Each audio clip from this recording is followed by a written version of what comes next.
मतमगी मणिपुरी वारी की YouTube channel असुबु ताबिरिबा ख्वाई पुमनमकपु तरामना ओपगा लोइनना इकोकनोना खुरुमजरी ngasi amu puduna lakjari miyamgi damakta iraldugi saitheng ani suba tangka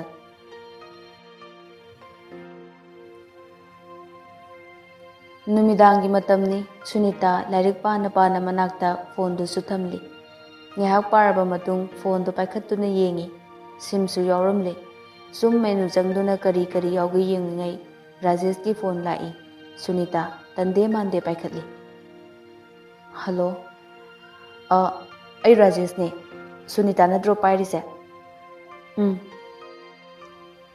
phone do momal budi yamdabane adubu aidi tasini migi mapose Sunita adumain hainu aina samna pibane ai nanga yamna loina ningi puningi nangi samlabuna tawduda ai pothapam khangande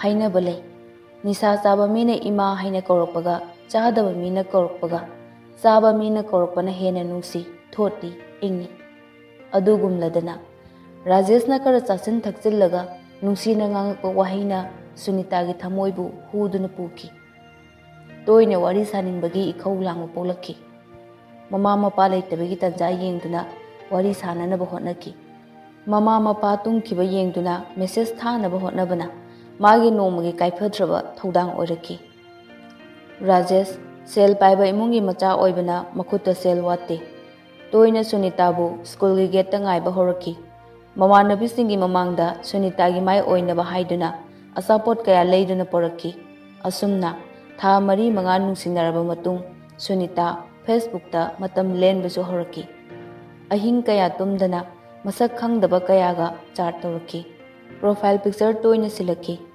Sunita na Facebook ta sa tawriba mayamdugi manungda manisu amani nungti numit khudingi Facebook ta phaunarambadagi number launaduna phone da wari saba horaki mani lairik laisu da pukning changba misak amani madumakna Sunita bu phaningbadagi paukta kaya piki Sunita gi inglaba khonjelda mani gi thamoida Sunita gi damak mafam ama semgatki mani di thabak tawraba matik charba misakni madumaktana su Sunita bu mana angangda angangum loinai Sunita gi khongthang khuding senajai mabu aphaba haibado ohiningki nupa ani koirakpa nungsingarakpa haiba simaktabu waiting khara toirakpa amadi khara miraipa malakpasini sumaina Sunita nasu Rajesh na wari sananingakpa matamda waiting leramba online leina message reply halaktaba thabak khara chilli hairakpa toisilakpa adubu thoina warudi maramdi Rajesh ki punsida Sunita khak natte leirise matam bu kanana su khamba ngamdabanina makhoi gi 12 ke exam su loikre noma Sunita ga Rajesh ko unarami Rajesh na hojiti exam su loikrabanina free khara oire ko oire nangi exam laikhibado ai kayang wai khambra tha kya sure ibani unaraktrise sumaina ga unarakani haibase thajarudrabani aidi asengba nangna aiga class manaramladi waram loidaba nangsu exam leirani aduna aisu nanga class mananaba chahi ama drop toraga first semester da tamlage khallibani he chahi mangan ge di khangano nahan kai unabadi rina hoi go unabani na pulang langi ko ngasidi ichik chi ko yam nungai ko nungai Rajesh Sunita gi makhutta tapna pairai Sunita so haifet yenglaga tumina lei ngahak tumina leiraga Sunita tapna hairai mine mamit uiba nupa se guli chai hainai ado nangsu ai unaba lakpa khudingi namitu urum tawi nangbu guli ga chabra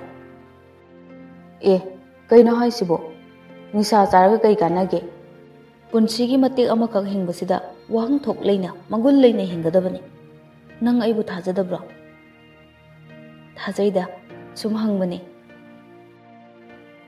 nupigi wakhaldi nongmada ahumlak pangthai hainai Sunita su nupi oirubana Rajesh ki wahaida nungsiraba matauda apha phata khantharudana kana udraba kana khangdraba mafamduda masagi izzatpu Rajesh ta singaki मागिदमक राजेशना लेपीगनी खंदुना हल्लको यारोइदबा मिकुप अदुना सुनीता तुम्बा चाबा खंगंदना अवाबा अमा ओइरखी राजेश हानगुम ओइरखीद्रे फोन तोयना तौरखीद्रे सुनीता ना तौरसु एग्जाम लई थबक लई हायरगा हेक्ता थमकी सुनीता मनीदसु हानगुम वारी साबा ngamdre मसा मथंता इकाइजबा फारकले मरक सिदा मकोइना थाखिबा एग्जाम दुसु रिजल्ट लौथुरकले मकोइना लुना तिनरकपी मानवी सिंगी मनुंगदा रिनाना मार्क इवांग वांगना लाअमी पोजीशन दी अमता यावरमदे सुनीता ना मार्क इनेम नेमले फर्स्ट डिवीजन दबुदी यावरई क्लास 10 की पीसी ददी मकोइदगी सुनीता ना याम थीना हेना लाकपनी हंदकी सिदी सुनीता तसेंगना मकोइगी ममांगदा इकाइबा फाउकी रिजल्ट लौथुरकपा नुमितु फोन तौनकी सुनीता दी इकाइबना फोन पाइद्रे स्विच ऑफ तौसिलगा पेन कपसकी माइकई खुदिंगी माइथीबा नंगलबगुम खंजकी अवाबा अमना माबु खुदुम चनबोय खलकी मतम कुइना थादोकलुरबा संसार अमदा माबु तहोनबा ngamkiba SP गुलीदो निंगसिंगलकी पंथबा तौदना माना हेक था खुदिंगी लौरुबा मफमदुदा चत्तुना लौरुरे हानदी मरु अमखक चाबनी अदुबु ngasiदी अनि चासनख्रे अदुगा फमुंगदा लोंगना हाइथदुना मंगलान अमदा ताउनबा होनाजख्रे असुमना कॉलेज एडमिशन तौद्रि फावबदी नुंतिगी लेप्तबिदा अदुम चारे मागी होंगलक्लिबा मवोंग मतौदुदा ममा मपाना चैंगांगी अदुबु गुली मक चारमगनी हाइबदी खंजिलुदे ममानबी सिंगदी अयाम्बा दिल्लीदा अमदी डेमदा तमनख्रे मादी मखोइगी ममांगदा इकाइबा अमदी मखोइगा अमुक पुनिंगदबा फावबना जीपीदा ओइना तमकी सुनीता क्लास ता पुनिंग चंगद्रे कॉलेज तनिंगबसु फावद्रे गुली सुनुमिदांग खुदिंगी चारकले मसादो तोफों खंगदबा अमना होटपगुम तौरे राजेश दा कयारक फोन तौदुना उननबा हाइजे हाइबा कमनबदगी नोमदी राजेश उनबा यारकले सुनीता कॉलेज काबगी नमादा राजेश उनबा चटकी राजेशना करी लेगे नंगना उनसे सुम हाइरिसे इबानी चेलसे आई सुमाने लेबिसे यामना वाय वाखलसे पोथाफम खंगदे इमा बाबागना आइगी इवोंग तौसे चैबदा लोरे नंगी नवोंग न तौदुदी नसाना सेमदोकदब नत्रो अइना मदुदा कैदौब ngamdoino हौजिते आइगी इरांग ngakta ओइरनी नंगबु थाजरुबगी अदुबु नंगनदि अचुंबदु खंगलिदना अइबु मिराइबदी नंग अचुंब ओइरो अइना नंगबु मिराइदिना नंगसे महेरोइनी लारिकतना बुकनिंग चंगो युम पानबा हाइदो मंगदा फावो मंगद्रि ए अदुगिसु मथक्ता इमा बाबागी मंगलान कया थुंगनगदबसु वाली नंगना युम पानदबा यादे खलगना अतोप नुपा अमा थिरो राजेश की थवोइदबा वाहिदुदा सुनीता ममितगी पिरांग चिंथरे मथमोय सोकना साउनिंगबगा लोइनना हंगलकी नंग अइसे ओक्तबी होइना उब्रा मदुमक्ते ए हाइदिना नंगी अदुगुम्बा वखल लेरदी करिगी अइबु नरोके कोमदा चिंथबिरिनो सुनीता वा ngangbada nakoktto munna khalaga ngang aina namdana nangbu lambidu pusan khibro nasana yana chapinna khiba natro aduga ai nangbu lawba ngamloide haididina haujumakki oina de ai ngamkhiro haibani nang su khallune nangbu aina lawraga karina thaktorige sel thokpasu natti ai aduga amu ima babagi maning thungandana nupi thira adi yumdagi tantarokpa haibase soidrabani Sunita करी हाइगदबनो खंगदना कपलमी राजेशना अमु यारिसे कपकनुबा सुमाइनो उनबना अफब कछु पोरकलोय अदोगी सरु मतिक चानबा कन होनसे थुना चेनबा लाओ थिनबिरम लगे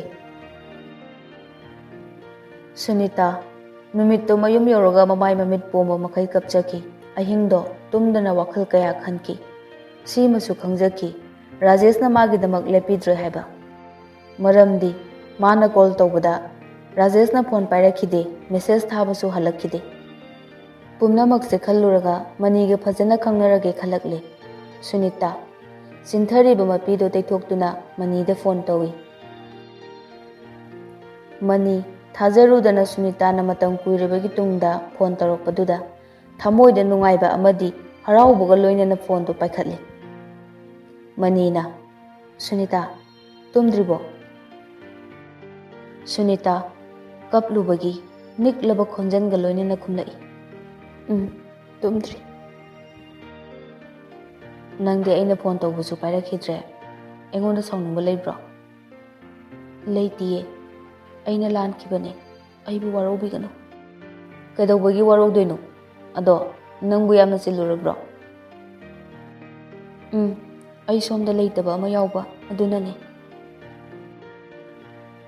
ꯑꯁꯨꯝꯅ ꯍꯥꯟꯅꯒꯨꯝ ꯇꯣꯏꯅ ꯄꯥꯎ ꯐꯥꯎꯅꯔꯛꯂꯦ꯫ ꯐꯦꯁꯕꯨꯛꯇ ꯎꯈꯤꯕ ꯁꯛꯇꯝ ꯅꯠꯇꯅ ꯑꯁꯦꯡꯕ ꯎꯗ꯭ꯔꯤꯕꯅꯤꯅ ꯍꯧꯖꯤꯛꯇꯤ ꯑꯁꯦꯡꯕ ꯎꯅꯤꯡꯕ ꯐꯥꯎꯔꯛꯂꯦ꯫ ꯃꯅꯤꯗꯤ ꯍꯥꯟꯅꯗꯒꯤ ꯑꯃꯨꯛꯇꯪ ꯊꯦꯡꯅꯁꯦ ꯍꯥꯏꯕꯅꯤ꯫ ꯁꯨꯅꯤꯇꯥꯅ ꯌꯥꯈꯤꯗꯕꯅꯤ꯫ ꯑꯗꯨꯕꯨ ꯍꯟꯗꯛꯇꯤ ꯁꯨꯅꯤꯇꯥꯅ ꯍꯦꯟꯅ ꯎꯅꯤꯡꯕ ꯐꯥꯎꯔꯛꯂꯦ꯫ ꯃꯅꯤꯒ ꯔꯥꯖꯦꯁꯀ ꯋꯥꯔꯤ ꯁꯥꯟꯅꯕꯒꯤ ꯃꯑꯣꯡ ꯌꯦꯡꯕꯗ ꯃꯅꯤꯅ ꯌꯥꯝ ꯊꯤꯅ ꯍꯦꯟꯅ ꯅꯨꯡꯉꯥꯏꯕ ꯍꯦꯜꯂꯝꯃꯤ ꯑꯃꯗꯤ ꯁꯨꯅꯤꯇꯥꯒꯤ ꯄꯨꯟꯁꯤꯒꯤ ꯑꯐꯕ ꯑꯣꯏꯅꯕ ꯃꯇꯥꯡ ꯃꯇꯝ ꯈꯪꯅ ꯋꯥꯔꯤ ꯁꯥꯕ ꯑꯣꯏꯅ ꯇꯧꯏ꯫ ꯔꯥꯖꯦꯁꯇꯤ ꯃꯥꯒꯤ ꯑꯣꯏꯖꯕ ꯑꯄꯥꯝꯕ ꯂꯧꯅꯕ ꯃꯑꯣꯡꯗ ꯁꯥꯈꯤꯕ ꯋꯥꯔꯤ ꯉꯥꯛꯇꯅꯤ꯫ ꯉꯁꯤꯗꯤ ꯁꯨꯅꯤꯇꯥ ꯑꯐꯕ ꯃꯤꯅ ꯀꯅꯥꯅꯣ ꯐꯠꯇꯕ ꯃꯤꯅ ꯀꯅꯥꯅꯣ ꯈꯪꯂꯛꯂꯦ꯫ ꯑꯗꯨꯕꯨ ꯍꯧꯈ꯭ꯔꯕ ꯂꯣꯏꯈ꯭ꯔꯕ ꯋꯥꯔꯤ ꯑꯃꯅ ꯐꯩ ꯈꯪꯂꯕ ꯂꯝꯕꯤꯗꯨꯗ ꯃꯅꯤꯡ ꯇꯝꯅ ꯆꯠꯆꯕ ꯉꯝꯗ꯭ꯔꯦ꯫ ꯅꯣꯡꯃ ꯅꯨꯡꯊꯤꯜ ꯑꯃ ꯃꯅꯤꯒ ꯁꯨꯅꯤꯇꯥꯒ ꯐꯣꯟꯗ ꯋꯥꯔꯤ ꯁꯥꯔꯝꯃꯤ꯫ ꯁꯨꯅꯤꯇꯥꯅ, ꯏꯕꯥꯅꯤꯁꯦ ꯋꯥꯔꯤ ꯁꯥꯕꯗꯤ ꯀꯨꯏꯔꯦ, ꯑꯗꯣ ꯁꯛꯇꯤ ꯍꯧꯖꯤꯛ ꯐꯥꯎꯕ ꯈꯪꯅꯗ꯭ꯔꯤꯀꯣ? ꯈꯪꯅꯗ꯭ꯔꯤ꯫ ꯊꯦꯡꯅꯁꯤ ꯁꯛ ꯈꯪꯅꯁꯤ ꯍꯥꯏꯒꯗꯕꯁꯨ ꯏꯀꯥꯏꯔꯦ, ꯅꯪꯅ ꯃꯃꯥꯡꯗ ꯌꯥꯈꯤꯗꯕꯗꯨꯗ꯫ ꯍꯟꯗꯛꯇꯤ ꯌꯥꯔꯅꯤꯌꯦ꯫ ꯃꯅꯤ ꯋꯥꯍꯩꯗꯨ ꯇꯥꯕꯗ ꯍꯔꯥꯎꯈꯤ꯫ ꯑꯁꯦꯡꯕ? ꯀꯔꯝ ꯀꯥꯟꯗ ꯊꯦꯡꯅꯁꯤꯒꯦ ꯑꯗꯨꯗꯤ? ꯍꯌꯦꯡ ꯊꯦꯡꯅꯔꯁꯦ, ꯀꯣꯂꯦꯖꯇ ꯉꯥꯏꯔꯝꯃꯣ꯫ ꯍꯣꯏ, ꯄꯨꯡ ꯀꯌꯥꯗꯅꯣ? ꯑꯩꯗꯤ ꯅꯪꯅ ꯁꯨꯃꯥꯏꯅꯒ ꯍꯥꯏꯔꯛꯄꯁꯦ ꯍꯥꯏꯔꯛꯀꯅꯤ ꯍꯥꯏꯕ ꯊꯥꯖꯔꯨꯗ꯭ꯔꯕꯅꯤ꯫ ꯄꯨꯡ 10ꯗ꯫ ꯑꯗꯣ ꯑꯩ ꯊꯝꯂꯒꯦ, ꯏꯃꯥ ꯂꯥꯛꯄ ꯃꯥꯜꯂꯦ꯫ ꯁꯨꯅꯤꯇꯥ ꯐꯣꯟ ꯍꯦꯛ ꯊꯝꯈꯤꯕꯒ ꯃꯃꯥꯁꯨ ꯀꯥꯗꯨꯗ ꯆꯪꯂꯛꯏ꯫ ꯃꯃꯥꯅ, ꯅꯪꯅ ꯍꯟꯗꯛ ꯀꯣꯂꯦꯖ ꯆꯠꯇ꯭ꯔꯤꯁꯤꯅ ꯀꯩꯗꯧꯔꯦ? ꯂꯥꯏꯔꯤꯛ ꯐꯪꯉꯤ ꯄꯥꯗꯦ, ꯅꯪꯅ ꯅꯣꯡꯃ ꯅꯣꯡꯃꯒꯤ ꯍꯣꯡꯂꯛꯂꯤꯕꯁꯤꯕꯨ ꯀꯩꯗꯧꯕ ꯌꯥꯎꯔꯒꯦꯕ? ꯏꯃꯥ, ꯀ꯭ꯂꯥꯁ ꯐꯖꯅ ꯇꯧꯗꯕꯗꯨꯗ ꯆꯠꯇꯕꯅꯦ, ꯍꯌꯦꯡ ꯆꯠꯂꯒꯦ꯫ ꯃꯁꯤꯗ ꯊꯣꯛꯅꯕ ꯅꯠꯇ꯭ꯔꯣ ꯅꯪꯅ ꯖꯤꯄꯤꯗ ꯇꯝꯒꯦꯅ ꯅꯝꯗꯅ ꯇꯝꯈꯤꯕꯗꯣ? ꯌꯥꯔꯤꯕ ꯏꯃꯥ, ꯃꯤꯅ ꯇꯥꯔꯒ ꯐꯖꯗꯦꯕ꯫ ꯑꯁ, ꯂꯦꯞꯄꯤꯔꯣ ꯀꯩꯗꯧꯔꯒꯦ? ꯅꯪꯅ ꯐꯖꯔꯤꯁꯦ ꯀꯥ ꯃꯅꯨꯡꯁꯤꯗꯒꯤ ꯍꯦꯟꯗꯕꯁꯤꯔꯣ? ꯍꯦꯜꯂꯣ ꯍꯥꯏꯔꯤꯔꯣ ꯏꯃꯥ? ꯂꯩꯀꯥꯏꯗ ꯀꯣꯏꯔꯨꯆꯣ ꯍꯥꯏꯕ꯭ꯔꯣ? ꯂꯩꯀꯥꯏꯗ ꯀꯣꯏꯔꯨꯆꯣ ꯍꯥꯏꯕ ꯅꯠꯇꯦꯅꯦ, ꯅꯁꯥꯒꯤ ꯅꯊꯧꯗꯨꯗꯤ ꯅꯁꯥꯅ ꯇꯧ ꯍꯥꯏꯕꯅꯤꯅꯦ꯫ ꯅꯪꯒꯤ ꯑꯦꯛꯖꯥꯝꯗꯣ ꯑꯩꯅ ꯊꯥꯕ ꯌꯥꯔꯣꯏꯅꯦ ꯏꯕꯦꯝꯃ꯫ ꯃꯃꯥꯗꯨ ꯁꯥꯎꯔꯒ ꯀꯥꯗꯒꯤ ꯊꯣꯛꯈ꯭ꯔꯦ꯫ ꯁꯨꯅꯤꯇꯥ ꯃꯃꯥꯅ ꯉꯥꯡꯂꯤꯕꯗꯨ ꯃꯅꯥꯗ ꯍꯥꯞꯄꯤꯗꯦ꯫ ꯋꯥꯈꯜꯗꯗꯤ ꯈꯜꯂꯤ ꯃꯥꯒꯤ ꯍꯧꯈ꯭ꯔꯕ ꯋꯥꯔꯤꯗꯨ ꯃꯅꯤꯗ ꯍꯧꯗꯣꯛꯂꯁꯤꯔꯥ ꯍꯥꯏꯅ꯫ ꯑꯃꯨꯛꯁꯨ ꯈꯜꯂꯤ ꯀꯔꯤꯒꯨꯝꯕ ꯍꯧꯗꯣꯛꯂꯨꯔꯒ ꯃꯅꯤꯅ ꯃꯥꯕꯨ ꯀꯔꯤꯅꯦ ꯍꯥꯏꯅ ꯈꯟꯈꯤꯅꯤ꯫ ꯑꯗꯨꯒ ꯍꯥꯏꯗꯣꯛꯇ꯭ꯔꯒꯅ ꯃꯥꯅ ꯈꯪꯂꯛꯂꯕ ꯃꯇꯨꯡꯗ ꯀꯩꯗꯧꯕ? ꯀꯣꯟꯅꯊꯪꯗ ꯊꯣꯛꯄ ꯑꯃ ꯂꯥꯛꯆꯔꯅꯤ ꯈꯜꯂꯛꯈꯤ꯫ ꯀꯔꯤꯒꯨꯝꯕ ꯃꯅꯤꯅ ꯈꯪꯂꯛꯂꯕꯁꯨ ꯃꯥꯕꯨ ꯇꯁꯦꯡꯅ ꯅꯨꯡꯁꯤꯕꯅꯤꯅ ꯉꯥꯛꯄꯤꯒꯅꯤ ꯍꯥꯏꯅ ꯈꯟꯈꯤ꯫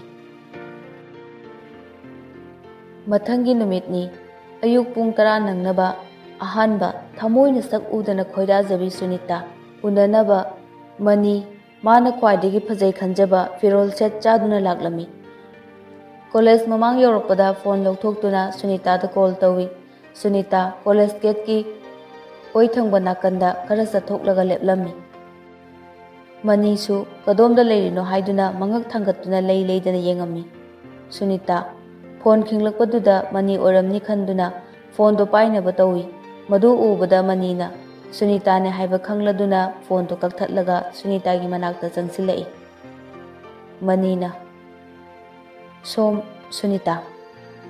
ꯍꯣꯏ, ꯑꯩ ꯃꯅꯤ꯫ ꯑꯣ, ꯑꯩ ꯁꯛ ꯈꯪꯂꯨꯗ꯭ꯔꯦ, ꯁꯥꯎꯅꯨꯀꯣ꯫ ꯀꯩꯗꯧꯕꯒꯤ ꯁꯥꯎꯅꯤꯡꯗꯣꯏꯅꯣ? ꯑꯗꯣ ꯅꯪ ꯀ꯭ꯂꯥꯁ ꯌꯥꯎꯈꯤꯗ꯭ꯔꯣ? ꯀꯩꯅꯣꯝꯃ ꯁꯨꯝ ꯆꯥꯃꯤꯟꯅꯅꯤꯡꯕ ꯅꯪꯒ꯫ ꯌꯥꯏꯌꯦ, ꯀ꯭ꯂꯥꯁ ꯐꯖꯅ ꯇꯧꯗ꯭ꯔꯤꯌꯦ꯫ ꯑꯣ, ꯑꯗꯨꯗꯤ ꯀꯥꯏꯗ ꯆꯥꯕꯅ ꯅꯨꯡꯉꯥꯏꯒꯅꯤ? ꯁꯤꯗꯗꯤ ꯀꯣꯂꯦꯖ ꯃꯃꯥꯡꯅꯤꯅ ꯅꯨꯡꯉꯥꯏꯒꯗꯕ ꯃꯥꯟꯗꯦ, ꯃꯥꯔꯀꯦꯠ ꯂꯣꯝꯗ ꯑꯣꯏꯅ꯫ ꯍꯣꯏ, ꯑꯗꯨꯅ ꯐꯔꯅꯤ, ꯆꯠꯁꯤꯔꯥ? ꯑꯁꯨꯝꯅ ꯃꯈꯣꯏ ꯑꯅꯤ ꯇꯣꯏꯅ ꯎꯅꯕ ꯍꯧꯔꯛꯂꯦ꯫ ꯏꯀꯥꯏ ꯍꯪꯒꯣꯏꯕꯁꯨ ꯐꯅꯔꯛꯂꯦ꯫ ꯁꯨꯅꯤꯇꯥ ꯃꯅꯤꯗ ꯂꯩꯔꯒꯦ ꯈꯜꯂꯦ꯫ ꯅꯣꯡꯃ ꯃꯈꯣꯏ ꯑꯅꯤ ꯎꯅꯕꯗ ꯁꯨꯅꯤꯇꯥꯅ, ꯅꯪ ꯑꯩꯕꯨ ꯂꯧꯕ ꯉꯝꯒꯗ꯭ꯔꯣ? ꯀꯩꯗꯧꯕꯒꯤ ꯉꯝꯂꯣꯏꯗꯣꯏꯅꯣ? ꯅꯪꯁꯦ ꯑꯩꯅ ꯃꯇꯝ ꯂꯦꯟꯕ ꯑꯣꯏꯅ ꯎꯔꯕ꯭ꯔꯣ? ꯑꯗꯨꯗꯤ ꯍꯧꯖꯤꯛ ꯆꯦꯜꯂꯁꯤꯔꯥ? ꯑꯩꯒꯤꯗꯤ ꯀꯥꯏꯗꯦ, ꯑꯗꯣ ꯅꯪꯒꯤ ꯒ꯭ꯔꯦꯖꯨꯑꯦꯠꯁꯤꯇꯪꯗꯤ ꯂꯣꯏꯍꯟꯅꯤꯡꯕ꯫ ꯅꯪꯅ ꯌꯥꯔꯗꯤ ꯅꯣꯏꯗ ꯂꯩꯔꯒ ꯂꯣꯏꯁꯤꯟꯕꯁꯨ ꯑꯗꯨꯝ ꯌꯥꯏꯗ, ꯅꯨꯡꯇꯤꯒꯤ ꯆꯠꯄꯁꯨ ꯅꯠꯇꯦ꯫ ꯅꯪꯅꯕꯨ ꯌꯥꯅꯤ ꯍꯥꯏꯔꯗꯤ ꯑꯩꯒꯤꯗꯤ ꯂꯥꯏꯕꯛ ꯐꯕꯅꯤ ꯀꯩꯅꯣ꯫ ꯑꯗꯨꯗꯤ ꯆꯠꯂꯁꯤꯔꯥ? ꯑꯁꯨꯝꯅ ꯃꯕꯥꯅꯤ ꯌꯥꯅꯗꯨꯅ ꯆꯦꯜꯂꯦ꯫ ꯂꯥꯏꯔꯤꯛꯇ ꯃꯄꯨꯛꯅꯤꯡ ꯆꯪꯗ꯭ꯔꯕꯅꯤꯅ ꯃꯌꯨꯝ ꯄꯥꯜꯂꯕ ꯃꯇꯨꯡ ꯃꯅꯤꯅ ꯂꯥꯏꯔꯤꯛ ꯇꯝꯕ ꯂꯣꯏꯁꯤꯟꯅꯕ ꯍꯥꯏꯕꯗ ꯁꯨꯅꯤꯇꯥꯅ ꯌꯥꯗ꯭ꯔꯦ꯫ ꯁꯨꯅꯤꯇꯥꯒꯤ ꯃꯃꯥ ꯃꯄꯥ ꯑꯁꯥ ꯀꯥꯏꯖꯔꯁꯨ ꯃꯆꯥꯅ ꯅꯨꯡꯉꯥꯏꯅꯤꯕꯨ ꯍꯥꯏꯔꯗꯤ ꯃꯌꯥꯝꯗꯒꯤ ꯇꯥꯗꯅ ꯑꯎꯟꯄꯣꯠ ꯇꯝꯗꯨꯅ ꯆꯥꯎꯅ ꯂꯨꯍꯣꯡꯕꯤꯈꯤ꯫ ꯁꯣꯝꯗꯅ ꯁꯨꯅꯤꯇꯥ ꯆꯦꯟꯈ꯭ꯔꯦ ꯂꯨꯍꯣꯡꯈ꯭ꯔꯦ ꯄꯥꯎ ꯇꯥꯕꯗ ꯔꯥꯖꯦꯁ ꯈꯝꯕꯟꯕ ꯍꯧꯔꯛꯈꯤ, ꯊꯨꯒꯥꯏꯕ ꯄꯥꯝꯂꯛꯈꯤ꯫ ꯃꯁꯥꯒꯤ ꯑꯣꯏꯅ ꯂꯧꯅꯤꯡꯈꯤꯗ꯭ꯔꯕꯤ ꯁꯨꯅꯤꯇꯥ ꯂꯩꯈꯥ ꯇꯥꯍꯜꯂꯒ ꯃꯥꯒꯤ ꯑꯄꯦꯟꯕ ꯑꯣꯏꯅꯤꯡꯂꯛꯈꯤ꯫ ꯁꯨꯅꯤꯇꯥ ꯀꯝꯗꯧꯅ ꯂꯩ, ꯃꯥꯒꯤ ꯅꯨꯄꯥ ꯀꯅꯥꯅꯣ ꯊꯤꯒꯠꯄꯅ ꯃꯥꯒꯤ ꯃꯊꯧ ꯑꯣꯏꯔꯛꯈꯤ꯫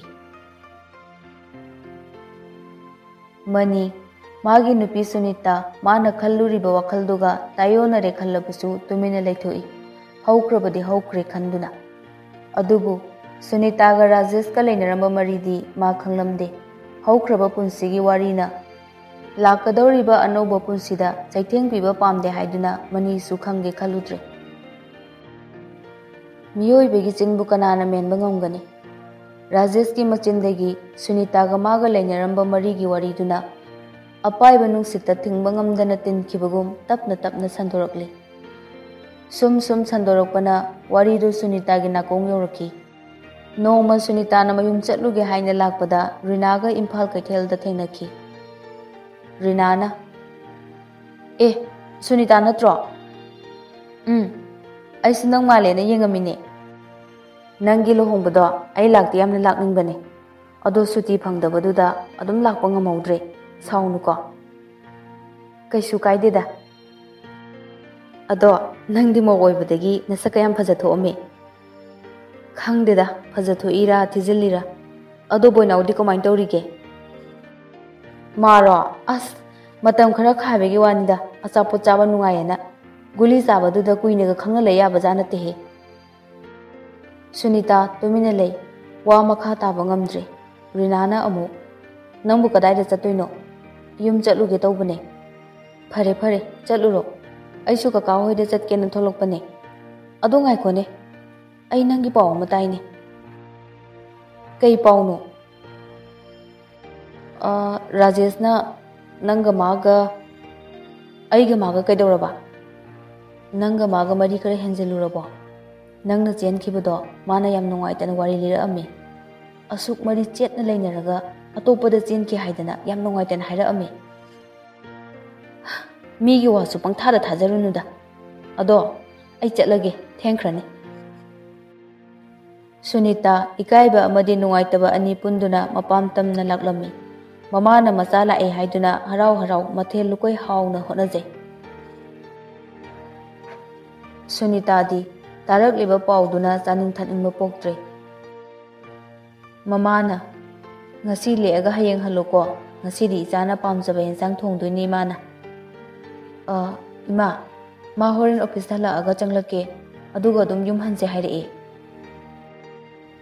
"ꯑꯗꯨ ꯑꯣꯏꯔꯒꯅ ꯏꯃꯥꯅ ꯆꯥꯛꯇꯣ ꯉꯟꯅ ꯊꯣꯡꯗꯣꯛꯄꯤꯔꯒꯦ, ꯆꯥꯔꯒ ꯍꯟꯅꯕ"꯫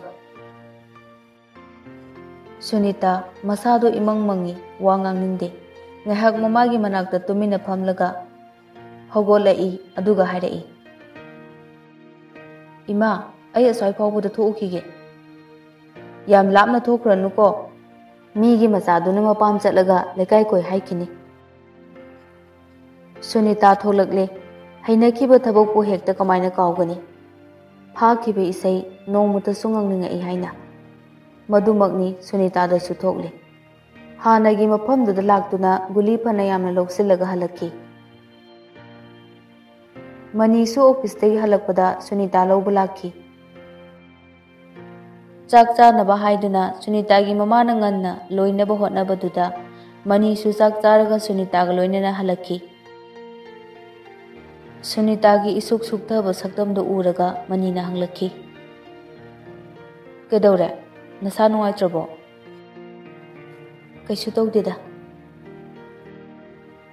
ꯃꯌꯨꯝ ꯌꯧꯕꯒꯗꯤ ꯋꯥ ꯉꯥꯡꯅꯗꯅ ꯇꯨꯝꯅꯕ ꯇꯧꯔꯦ꯫ ꯃꯅꯤꯗꯨ ꯋꯥꯔꯕ꯭ꯔꯥ ꯀꯩꯅꯣ ꯐꯃꯨꯡꯗ ꯇꯥꯕꯒ ꯇꯨꯝꯈ꯭ꯔꯦ꯫ ꯁꯨꯅꯤꯇꯥꯗꯤ ꯇꯨꯝꯕ ꯌꯥꯗ꯭ꯔꯦ꯫ ꯉꯁꯥꯏ ꯔꯤꯅꯥꯅ ꯍꯥꯏꯔꯝꯕ ꯋꯥꯍꯩꯗꯨꯅ ꯍꯤꯞꯂꯝꯕꯗꯒꯤ ꯍꯧꯒꯠꯇꯨꯅ ꯁꯨꯅꯤꯇꯥ ꯀꯣꯏꯆꯠ ꯆꯠꯂꯤ꯫ ꯉꯥꯏꯍꯥꯛ ꯑꯃꯨꯛ ꯐꯝꯃꯤ꯫ ꯑꯗꯨꯗꯒꯤ ꯃꯥꯒꯤ ꯕꯦꯒꯇ ꯌꯥꯎꯔꯤꯕ ꯒꯨꯂꯤꯗꯨ ꯂꯧꯊꯣꯛꯇꯨꯅ 3 ꯌꯣꯠꯁꯤꯜꯂꯤ꯫ ꯒꯨꯂꯤꯗꯨ ꯆꯥꯔꯒ ꯁꯨꯅꯤꯇꯥ ꯐꯃꯨꯡ ꯆꯪꯗ꯭ꯔꯦ꯫ ꯀꯥ ꯑꯗꯨꯗ ꯊꯥꯔꯤꯕ ꯁꯣꯐꯥꯗꯨꯗ ꯉꯥꯊꯔꯒ ꯄꯦꯟꯗꯕ ꯃꯌꯥꯝ ꯐꯣꯡꯗꯣꯛꯄꯒꯨꯝ ꯂꯣꯏꯁꯤꯟꯐꯝ ꯈꯪꯗꯅ ꯃꯔꯤ ꯃꯈꯣꯡ ꯁꯝꯅꯗꯕ ꯃꯁꯥ ꯃꯊꯟꯇ ꯉꯥꯡꯂꯝꯃꯤ꯫ ꯀꯨꯏꯔꯒ ꯈꯣꯟꯖꯦꯜꯁꯨ ꯁꯨꯝ ꯍꯧꯕ ꯍꯦꯟꯒꯠꯂꯛꯏ꯫ ꯃꯅꯤꯁꯨ ꯇꯨꯝꯂꯝꯕꯗꯒꯤ ꯃꯤꯀꯞ ꯊꯣꯛꯂꯛꯈꯤ꯫ ꯁꯨꯅꯤꯇꯥꯅ ꯉꯥꯡꯂꯤꯕ ꯃꯌꯥꯝꯗꯨ ꯃꯃꯪꯗ ꯉꯥꯡꯂꯤꯕꯣꯏ ꯈꯟꯗꯨꯅ ꯍꯧꯗꯣꯛꯀꯦ ꯍꯥꯏꯅ ꯃꯅꯤ ꯃꯅꯥꯛꯇ ꯆꯪꯁꯤꯜꯂꯛꯏ꯫ ꯑꯗꯨꯕꯨ ꯁꯨꯅꯤꯇꯥꯗꯤ ꯃꯃꯤꯠ ꯂꯥꯎꯅ ꯄꯥꯡꯗꯨꯅ ꯂꯩꯔꯝꯈꯤ꯫ ꯃꯗꯨ ꯎꯕꯗ ꯃꯅꯤ ꯑꯉꯛꯄ ꯐꯥꯎꯈꯤ꯫ ꯂꯥꯏꯇꯤꯟ ꯑꯣꯛꯅꯕ꯭ꯔꯥ ꯍꯥꯏꯅ ꯑꯃꯨꯛꯁꯨ ꯈꯜꯂꯤ꯫ ꯏꯃꯨꯡꯗꯨꯗ ꯂꯩꯔꯤꯕ ꯃꯤꯁꯤꯡꯗꯨꯁꯨ ꯃꯤꯀꯞ ꯊꯣꯛꯂꯛꯄꯗꯒꯤ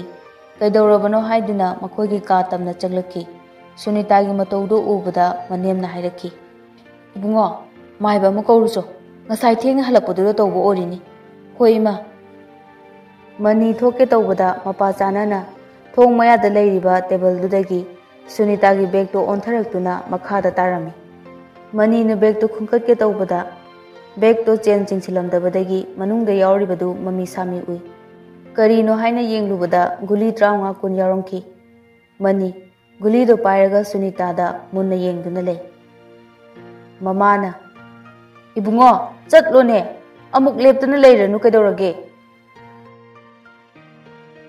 ꯃꯅꯤ ꯃꯃꯥꯍꯣꯏꯒꯤ ꯃꯃꯥꯡꯗ ꯏꯀꯥꯏꯕ ꯐꯥꯎꯈꯤ꯫ ꯃꯁꯥꯅ ꯄꯥꯝꯅ ꯂꯧꯈꯤꯕꯤ, ꯃꯍꯥꯛꯅ ꯆꯥꯍꯩꯗꯕ ꯆꯤꯟꯖꯥꯛ ꯆꯥꯔꯝꯕ ꯑꯃꯗꯤ ꯅꯤꯁꯥꯒꯤ ꯃꯌꯥꯏꯅ ꯉꯥꯡꯂꯤꯕ ꯇꯧꯔꯤꯕ ꯃꯌꯥꯝꯗꯨ ꯎꯔꯒ ꯑꯁꯦꯡꯕꯗꯣ ꯇꯞꯅ ꯈꯪꯂꯒꯦ ꯈꯟꯈꯤ꯫ ꯃꯃꯥꯍꯣꯏ ꯈꯪꯍꯟꯅꯤꯡꯗꯕꯒ ꯈꯪꯉꯗꯤ ꯐꯖꯔꯔꯣꯏ ꯈꯟꯕꯒ ꯃꯅꯤ ꯃꯥꯏꯕ ꯀꯧꯕ ꯆꯠꯈꯤ꯫ ꯃꯥꯏꯕ ꯂꯥꯛꯇꯨꯅ ꯌꯦꯡꯍꯜꯂꯤ꯫ ꯃꯥꯏꯕꯒꯤ ꯍꯧꯅꯕꯤ ꯂꯥꯏ ꯑꯣꯛꯅꯔꯨꯔꯦ ꯍꯥꯏꯗꯨꯅ ꯃꯟꯇ꯭ꯔ ꯀꯌꯥ ꯁꯣꯜꯂꯤ꯫ ꯅꯣꯡꯉꯥꯜꯂꯒ ꯊꯕꯛ ꯇꯧꯊꯣꯛꯁꯦ ꯍꯥꯏꯔꯝꯃꯒ ꯃꯥꯏꯕꯗꯨ ꯆꯠꯈꯤꯔꯝꯃꯤ꯫ ꯁꯨꯅꯤꯇꯥ ꯋꯥꯔ ꯃꯥꯜꯂꯦ ꯇꯨꯝꯊꯈ꯭ꯔꯦ꯫ ꯃꯥ ꯇꯨꯝꯊꯈꯤꯕꯒ ꯃꯅꯦꯝꯈꯣꯏꯁꯨ ꯇꯨꯝꯕ ꯆꯪꯈ꯭ꯔꯦ꯫ ꯃꯅꯤꯗꯤ ꯅꯣꯡꯉꯥꯟꯕ ꯉꯥꯏꯕ ꯉꯝꯗ꯭ꯔꯦ꯫ ꯁꯥꯎꯅꯤꯡꯕꯅ ꯇꯨꯝꯂꯤꯕ ꯁꯨꯅꯤꯇꯥꯕꯨ ꯍꯧꯗꯣꯛꯂꯁꯤꯔꯥ ꯈꯜꯂꯤ꯫ ꯒ꯭ꯌꯥꯟ ꯇꯥꯗ꯭ꯔꯤꯕꯅꯤꯅ ꯍꯧꯗꯣꯛꯂꯨꯔꯒ ꯀꯥꯟꯅꯔꯣꯏ ꯑꯃꯨꯛ ꯈꯜꯂꯤ꯫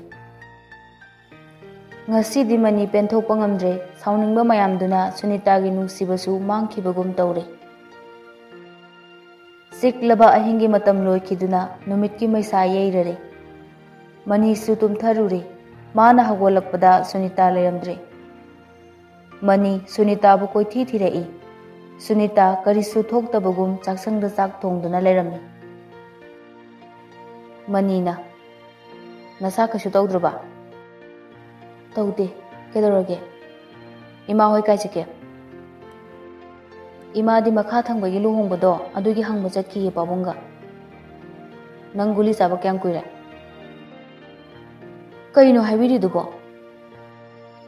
ꯃꯤ ꯇꯥꯒꯅꯤ, ꯇꯞꯅ ꯉꯥꯡꯉꯨ꯫ ꯅꯃꯥꯏꯗꯣ ꯏꯀꯥꯏꯕ ꯃꯆꯦꯠ ꯑꯃꯠꯇꯁꯨ ꯈꯪꯉꯨ꯫ ꯅꯁꯥꯗꯣ ꯏꯀꯥꯏꯕ ꯐꯥꯎꯗ꯭ꯔꯁꯨ ꯑꯩꯒꯤ ꯈꯜꯂꯒ ꯏꯀꯥꯏꯕ ꯈꯔ ꯇꯝꯃꯨ." "ꯑꯩꯅ ꯀꯔꯤ ꯂꯥꯟꯈ꯭ꯔꯒꯦ? ꯑꯃꯨꯛꯇ ꯍꯥꯏꯗꯕ ꯋꯥ ꯉꯥꯛꯇ." "ꯍꯨꯔꯥꯟꯕꯒꯤ 10ꯅꯤ, ꯃꯄꯨꯒꯤ ꯅꯣꯡꯃ ꯍꯥꯏꯗꯨꯅꯤ꯫ ꯅꯪ ꯂꯩꯁꯥꯕꯤ ꯅꯠꯇ꯭ꯔꯦ ꯈꯪꯂꯐꯥꯎ ꯍꯧꯈ꯭ꯔꯗꯤ ꯍꯧꯈ꯭ꯔꯦ ꯈꯟꯗꯨꯅ ꯅꯁꯥꯗ ꯐꯥꯎꯕ ꯍꯥꯏꯗꯕꯅꯤ꯫ ꯅꯪꯒꯤ ꯍꯧꯈ꯭ꯔꯕ ꯄꯨꯟꯁꯤꯒꯤ ꯋꯥꯁꯨ ꯑꯩꯅ ꯊꯤꯒꯠꯈꯤꯗꯦ, ꯄꯨꯝꯅꯃꯛ ꯑꯩꯒꯤ ꯏꯔꯥꯜꯅꯤ꯫ ꯁꯛ ꯎꯅꯗꯨꯅ ꯆꯍꯤ ꯐꯥꯅ ꯈꯪꯅꯗ꯭ꯔꯤꯕ ꯅꯪꯕꯨ ꯄꯨꯟꯁꯤꯒꯤ ꯈꯣꯡꯂꯣꯏ ꯑꯣꯏꯅ ꯂꯧꯔꯨꯕꯒꯤ ꯈꯟꯗꯨꯅ ꯄꯦꯟꯊꯣꯛꯈꯤ꯫ ꯑꯗꯨꯕꯨ ꯉꯁꯤꯗꯤ ꯄꯦꯟꯊꯣꯛꯄ ꯉꯝꯕꯒꯤ ꯄꯥꯡꯒꯜꯗꯣ ꯑꯩ ꯂꯩꯇ꯭ꯔꯦ." ꯁꯨꯅꯤꯇꯥ ꯃꯥꯒꯤ ꯅꯨꯄꯥꯅ ꯅꯍꯥꯟ ꯃꯈꯩ ꯀꯔꯤ ꯈꯜꯂꯤ ꯈꯪꯗꯅ ꯂꯩꯔꯝꯕꯗꯨ ꯉꯁꯤ ꯈꯪꯂꯛꯄ ꯃꯤꯀꯨꯞꯇ ꯄꯥꯎꯈꯨꯝ ꯄꯤꯅꯕ ꯂꯩꯈꯤꯗꯦ꯫ ꯃꯅꯤꯅ, "ꯅꯪꯅ ꯌꯨꯝꯁꯤꯗ ꯃꯈꯥ ꯇꯥꯅ ꯂꯩꯒꯦ ꯍꯥꯏꯔꯕꯗꯤ ꯅꯪꯒꯤ ꯑꯁꯦꯡꯕꯗꯣ ꯍꯥꯏꯌꯨ꯫ ꯑꯩ ꯅꯪꯕꯨ ꯀꯤꯕ ꯐꯥꯎꯔꯦ꯫ ꯅꯥꯍꯩꯗ꯭ꯔꯕ ꯂꯩꯅꯥꯅ ꯅꯥꯔꯝꯒꯗ꯭ꯔꯥ ꯍꯥꯏꯕꯐꯥꯎ ꯆꯤꯡꯅꯔꯦ ꯑꯩ꯫ ꯑꯗꯨꯛ ꯍꯛꯅ ꯆꯤꯡꯅꯕꯗꯤ ꯍꯦꯟꯃꯟꯗ꯭ꯔꯥ? ꯅꯪ ꯋꯥꯠꯂꯤ ꯈꯜꯂꯤꯕ꯭ꯔꯥ? ꯑꯩꯒꯤ ꯏꯐꯝꯗꯗꯤ ꯍꯦꯟꯈ꯭ꯔꯦ꯫ ꯅꯪꯅ ꯅꯄꯥꯝꯗ ꯂꯩꯒꯦ ꯍꯥꯏꯔꯁꯨ ꯆꯠꯈꯤꯕ ꯌꯥꯒꯅꯤ꯫ ꯑꯗꯨꯒ ꯑꯩꯒꯤ ꯏꯐꯝꯗꯗꯤ ꯅꯪꯒꯤ ꯑꯁꯦꯡꯕ ꯋꯥꯔꯤ ꯈꯪꯗꯅ ꯅꯪꯕꯨ ꯆꯪꯖꯐꯝ ꯄꯤꯕ ꯉꯝꯂꯣꯏ." ꯁꯨꯅꯤꯇꯥ ꯀꯥꯏꯅꯔꯕꯁꯨ ꯃꯥꯒꯤ ꯆꯪꯖꯐꯝ ꯂꯩꯇꯕꯅꯤꯅ ꯋꯥꯔꯤ ꯄꯨꯝꯕ ꯂꯤꯊꯣꯛꯂꯦ꯫ ꯋꯥꯔꯤꯗꯨ ꯇꯥꯕꯗ ꯃꯅꯤ ꯊꯃꯣꯏ ꯃꯆꯦꯠ ꯇꯥꯅ ꯀꯥꯏꯈꯤ꯫ ꯆꯥꯛꯄ, ꯄꯦꯟꯗꯕꯅ ꯍꯦꯃꯟꯈꯤꯗꯨꯅ ꯏꯃꯨꯡꯗ ꯂꯩꯔꯝꯕ ꯄꯣꯠ ꯀꯌꯥ ꯊꯨꯒꯥꯏꯈꯤ꯫ ꯃꯁꯥ ꯃꯊꯟꯇ ꯊꯕꯥꯛ ꯐꯨꯗꯨꯅ ꯀꯞꯆꯈꯤ꯫ ꯁꯨꯅꯤꯇꯥꯒꯤ ꯃꯁꯛ ꯎꯔꯒ ꯑꯁꯥꯎꯕ ꯍꯦꯟꯒꯠꯂꯛꯄꯅ मा युमदगी थोकी। अमुक्ता साउबा उखिद्रिबा मनीगे असाउबु सक्तम उबदा लालुरबी सुनीता मनीबु थेमजिनबा ngamखिदे। नुमिदांग फना थेंगलकांदा मनी हलकी। सुनीता चाक चादना मनीबु ngairami। मनीना हौजिफाउ तुमद्रिदुना आई तुंबा ngairira गुली चानबा। अइबु अमुक्ता ngakpiyo आई मतुंगदा सुंगचा चाजररो। नंगना ngakpidrabadi युमसिदा अइगी लेफम लेररो। हलक्लबि हाबा मिंथोल सिदादि अइबु फंगनबिगनु। सुनीता मखुद अनि लोनरगा मपी ताबा मखै हायरकपदुदा मनी साउबा खरा फबगुम फमुंगदा काखतुना तुंखी। मनीना सुनीताबु ngakpiduna मतम खरा इंगना चिकना नुंसी चानना लेमिनै। मखोय अनिगी नुंसीरबा मचा याइफबा अमदि नुंसीथोय फंगजरे। अनिमक पिकली। याइफबदि लाइरिक तंबा हौरे नुंसीथोयदि चटपा फाउ ngamdri। इमुंगदुदा अंगांग अनिगी मतौदुना मिपुंग खुदिमक पोथाफम ओइख्रे। नुंसीरबा पुंसीगी तांकक अदुबु नाथैख्रो हाइबेगी मतागुम। मनीगी थबकी ट्रांसफर ऑर्डर लाखी। जिरीबामदा मतम खरा लेतबा यारक्तबदगी मनी मयुम थादोक्तुना चटखी। जिरीबाम यौरबा मतुंग अनौबा मियोय कया अमुक थेंगनरे। वारीसु अनौबा ngakतनी सारिबा अदुबु मफमदुदा थबक तौमिनरिबा मयामदो थबकता मबुंगनिंग कया चंगदे। वाथीसु हौद्रबदी चाक चंगदबगुम तौजै। नोमा ऑफिसतुदा मयाम चा थकना थकना कदाई कदाईदगिनो वारी पुथोकनरई। ऑफिसतुदा थबक तौमिनरिबी नुपी अमखकना मतमसिगी नुपा नुपी सिंगना तौरिबा मयामसे सुम हाइरई। नुपीदुना हौजिकानगी अंगांगसिंगसे वारकपा ngamdre। नुपासु तुंगदा करी थोकलगबनो खांगद्रे। नुपीसिंगसु नुपा कीद्रे मथन मथनदा चिंग्यादा चलगने अदुम उननी। नोमगी हातलमले सिरमले पाउ मयामसे कीबगा फाउदे। नुपा अमना अमुक मखोयददि थोकलोइसिनीदना होइने मसिदबो अखोइना सिरे काइना अखोइना जेसी सेमदना मीगी मयो मै थारुगद्रो। ममा मपासु मचा वारकपा ngamde। मचा नुपीदु नमदना चिंखोंदा पुखतपगुम वा थोकलकांददि हेक्ता मखोइना चुंबा साइ। मनी वा ngamde मयामना ngangnaribadu तुमिना ताइ। नुपा अमना अमु अइना ngaklibadi leisabisu natraba nupina leisabi सा सादना नुपा अफबा थिबा मयाम अमसु लैख्रे हाइवानी। मतम अमदा इज्जतपु याम लूना लौनरम। हौजिक्ति वेस्टर्न कल्चर हाइगद्रा नुपा सिंगसु leisabi मौ थीद्रे। मसकपु फजरबा पैसाबु पायरदि दुम यारे। नुपा अमना अमु नुपी सिंगसे लाइनगा खनबा याबा नत्तेको। गुली चाबी यू थकपि मयाम अमा लैख्रेको। मैतै नुपी इंग तपि हाइनगा सिंथानरंबदो मांगख्रबनी। थोइबीगी मतमदो नत्रबनी।